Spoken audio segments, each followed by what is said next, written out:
Björk first captured the public's hearts with her band The Sugar Cubes, and that period in her life is one she remembers with a smile. The only way I can think about things like that is like a photo album. Because I'm into it now, but you know, I was 10 times more into it then. So I'd only notice like my own fingers, my tongue, my fingers, and maybe the loved ones sort of in 1 meter radius around me. I didn't see any further than that. For me, it all went right. It started when it should have, it reached the climax when it should have, and it stopped when it should have. And I think when you got something which is brilliant, you shouldn't sort of try to freeze the situation and cling to it for ages. You just let it run its course and make it, when it's finished, and then you've got to have the courage to sort of pack your bag, start at point zero, stand up and move on. 2 years ago, I moved away from Iceland for the first time in my life, and I'm a bit of sort of a homely person. It's my house. And it's been kind of strange for me. And I still feel like I'm sort of, I don't live here. But in an exciting manner, I'm not moaning. But that I'm sort of, all my emotions are still kind of kind of like, not sort of, I'm not home still, you know. Debut was definitely not written for other people. It was written in my house after my son had gone to bed, and just for myself. And when it was made into a record, it was a bit of a funny thing. It's kind of like someone reading your diary out loud for a party, you know, that sort of thing. This album is you know, a lot more like now, and I know when I'm writing it that everybody's going to hear it. And also, I think Debut was 10 years it was written over 10 years. So a lot of the things are quite naive. I maybe wrote a lot of the things when I was like 17, 18. Whereas on this album, I wrote all of it, say, last 2 years. So it's both, it's not as untouched and naive as this one is. After we'd finished all the mixes, we'd take each song every day to the beach, and I had a microphone very long lead on it, and headphones with very long lead, and it would just be quiet, and the stars would be above us, and the moon occasionally, and I would take my shoes off if I felt like in the middle of the song and stick my toes in the water. Then I would run away and nobody could see me because it's completely black, and I could go inside the little forest and kind of hide behind a tree and sing quite a bit of the song there, and then run really fast down the beach in the sort of action part of the song. So it was brilliant. I was just goosebumpy all the time.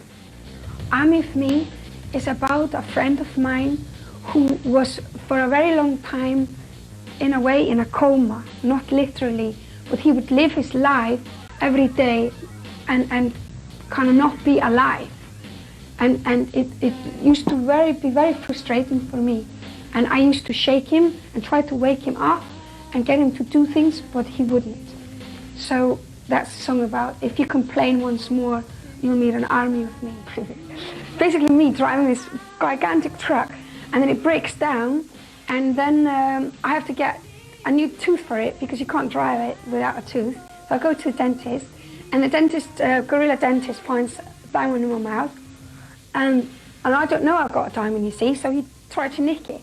But I notice, so I attack him, and we have to wrestle quite a lot. And then I run away with the diamond, and as I run away with it, it grows and grows and grows. And then I can throw it in the hood of the car and continue driving and explode a museum to wake up my boyfriend from coma. In a way, it was more like a little present from me to Nelly, in a way. Even though I respect Madonna, probably she's one of the persons I would respect most in the world. And if there's someone I want to give a little present, she'd probably be one of them. When I wrote the songs for Madonna, that was the first time I did that.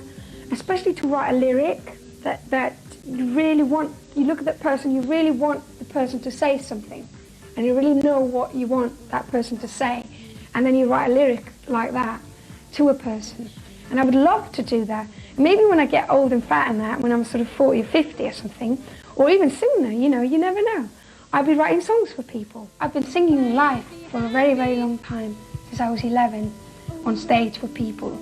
And I love it very much. But I discovered very early, I mean, you're probably going to puke when you hear this because it's such a cliche, but that if I sing for myself and I'm happy myself, other people are gonna get it. If I start pleasing people, I won't please anyone in the end. I was a bit nervous last time because the debut album wasn't really written to be played live. It was written with 900 details all over the place. It was a so-called studio album, if you want, because I didn't expect people to like it. It was a big surprise to me how many people liked it. But this time around, I've written the whole album with the back of my head that it's going to be able to play it live, you know. So this time, it's the first time in my life actually, I'm really looking forward to playing live. Because this time around, it's just like I would like it to be. Like everything's just falling into place. I think I've got a lot of things in my character, and I think if you want to go into it, I think everybody has, you know. But I'm not so worried. I mean, people are always going to misunderstand me. They always are. And I'm quite pleased with it, because they just don't know me. But, so I might as well make it into a game, the misunderstanding, and enjoy the misunderstanding, you know? I think my role is just to write pop music, and which is kind of like for everyone to enjoy. You don't need to be educated in any sense to enjoy it, but at the same time, it doesn't mean that it can't be spontaneous or adventurous or experimental.